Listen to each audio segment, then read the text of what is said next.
그리고 이제 3개월이 지나면 12월 초에 종합부동산세 고지서가 또 날아옵니다. 이제 연말은 그래도 좀 따뜻하게 보낼 줄 알았는데 웬걸 재산세보다 더 큰 세금 고지서가 도착을 합니다. 이제 1주택 실거주자임에도 불구하고 다음과 같이 약 종합부동산세가 추가로 과세가 됩니다. 안녕하세요, 김동완 세무사입니다. 오늘은 조금 가벼우면서도 흥미로운 주제를 가지고 이야기를 좀 해보고자 합니다. 우리가 이제 뉴스 기사나 뭐 주변에서 하는 얘기들을 들어보면 정말 세금이 너무 과하다, 집을 팔 수도 없고 뭐 갖고 있을 수도 없다, 또 그리고 뭐 실거주 1주택자는 보호해줘야 되는 거 아니냐, 뭐 이런 얘기들을 굉장히 많이 들어보셨을 건데요. 우리가 이제 보유세 부과기준일인 6월 1일이 또 다가오면서 다주택자분들이나 뭐 고가주택에 거주하시는 분들은 또 한 번의 종부세 공포가 이제 실현되려고 하고 있습니다. 그래서 이런 기사들도 이제 쉽게 볼 수가 있고요. 2021년도 종부세가 가히 이제 역대급이었다고 할 수 있는데요. 대기업 직장인 연봉만큼을 보유세로 내신 분들도 저는 종종 만나 뵈었습니다. 그러니까 일각에서는 그런 얘기도 합니다. 그러니까 팔라고 했을 때 팔면 되는 거 아니냐. 이 말도 맞습니다. 그런데 이제 파는 사람 입장에서는 비과세가 아닌 이상에는 뭐 일반과세나 중과세가 적용될 텐데 양도세 중과세가 만만하냐라고 했을 때 이제 시세 차익의 60% 70%를 중과세로 내고 그리고 보증금 또 빼주고 뭐 대출 갚으면 남는 게 없이 마이너스인 경우도 있는데, 그렇기 때문에 팔 수가 없다라고들 하시는 거죠. 사실 뭐 이제 이런 부분들이 누구 잘잘못을 따지는 건 아니고, 뭐 이런 주제를 또 궁금해 하시는 구독자분도 계셔서 실제로 이제 뭐 고가의 아파트를 보유했을 때 뭐 세금이 얼마나 나오냐, 그리고 또 왜 매물이 또 없어진 거냐, 뭐 이런 얘기들을 하셔서 단순히 이제 조금 계산을 통해서 사례를 보고자 하는 취지로 영상을 제작하게 됐습니다.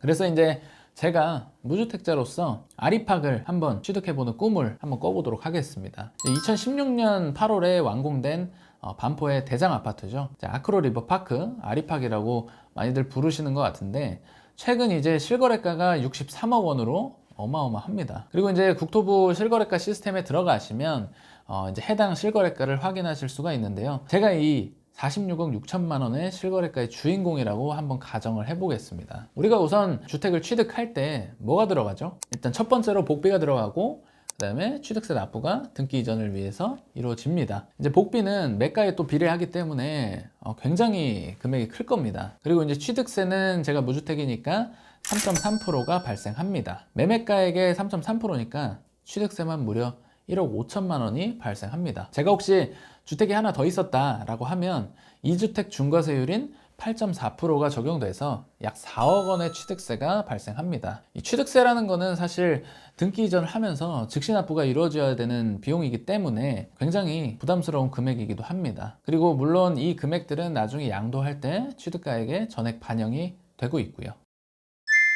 그리고 이제 제가 한강뷰를 보면서 이 집에서 실거주를 합니다. 그러다 보면 보유세 과세 기준일인 6월 1일이 다가오죠. 보유세는 재산세와 종합부동산세를 의미하고요. 공시가격을 바탕으로 과세가 됩니다. 그리고 이제는 굉장히 익숙하실 겁니다. 우리가 이제 6월 1일에 주택을 보유하고 있는 사람이 그 해의 재산세와 종부세를 모두 부담하게 됩니다. 우선은 재산세 고지서가 먼저 집으로 들이닥칩니다. 주택분 재산세는 7월의 절반, 9월의 절반 이렇게 절반씩 분납이 이루어지는데요. 이 집에 살면 재산세가 얼마나 나올까요? 제가 산 집의 2021년도 공시가격은 26억 7,500만 원입니다. 이제 그렇게 해서 계산을 해보면 보시는 바와 같이 재산세가 약 900만 원이 산출이 됩니다. 이 세금을 이제 저는 450만 원씩 잘라서 7월, 9월에 각각 납부를 하게 되고요. 7월, 9월은 제 월급이 아마 삭제가 되겠죠. 그리고 이제 3개월이 지나면 12월 초에 종합부동산세 고지서가 또 날아옵니다. 이제 연말은 그래도 좀 따뜻하게 보낼 줄 알았는데 웬걸 재산세보다 더 큰 세금 고지서가 도착을 합니다. 보시는 바와 같이 제가 이제 1주택 실거주자임에도 불구하고 다음과 같이 약 1,600만 원의 종합부동산세가 추가로 과세가 됩니다. 그래서 1년에 내야 할 보유세만 자그마치 2,500만 원인데요.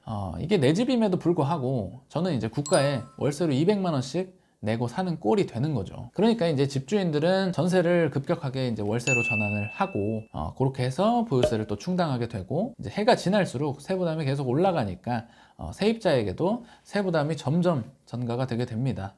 그래서 이제 임대인에게 이렇게 과세를 하니 덩달아 이제 전월세 시장도 불안정하게 오르게 되는 거고, 임대인과 임차인 모두 피해를 보는 상황이 발생하게 됩니다. 혹시 제가 아리팍을 전세를 주고 조정대상 지역에 뭐 공시가격 3억짜리 자가에서 실거주를 한다고 하면 이때는 종부세가 얼마나 나올까요? 보시는 바와 같이 무려 7천만 원이 넘는 종합부동산세가 나옵니다. 굉장히 많죠. 근데 이런 일이 실제로 있을까요? 종종 있습니다. 실제로 최근에 상담을 오셔서 종부세 해결 방안을 찾으셨고, 실제로 그분은 이제 반포자이랑 인천의 작은 주택에서 이제 실거주를 하고 계신데, 작은 주택을 배우자한테 증여하면서 앞으로 이렇게 크게 발생할 종부세를 굉장히 많이 줄이신 사례도 최근에 있었어요. 사실 뭐 이런 고가의 아파트는 뭐 취득을 해도 실입주 하기가 뭐 쉽지는 않을 겁니다. 그리고 전세금도 껴있고 뭐 대출도 많이 껴있을 거고요. 그래서 이제 아무리 시세 차익이 많이 올라도 뭐 비과세를 받지 않는 한에는 뭐 보증금 빼주고 뭐 대출 빼주고 또 양도세 제하고 나면 뭐 생각보다 남는 거는 없고 마이너스인 경우도 굉장히 많습니다. 그래서 이제 주택시장의 매물들이 굉장히 많이 사라졌고 팔 수가 없는 상황이 빚어졌던 거죠. 그런데 이제 뭐 사실 우리가 이분들 뭐 자금 사정까지 걱정할 건 아니고요. 뭐 누구를 욕하고자 하는 것도 아닙니다. 아무래도 뭐 주택시장이 안정화가 돼야 뭐 임대인과 임차인이 뭐 공생할 수 있는 시장도 만들어질 거고, 저 같은 청년들이나 뭐 신혼부부들도 안정적으로 이제 주거 생활을 영위해 나갈 수 있겠죠.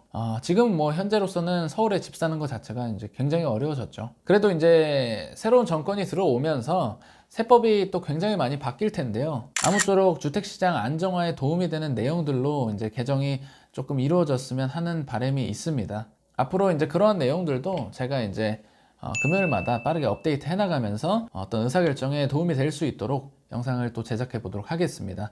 끝까지 시청해 주셔서 감사합니다.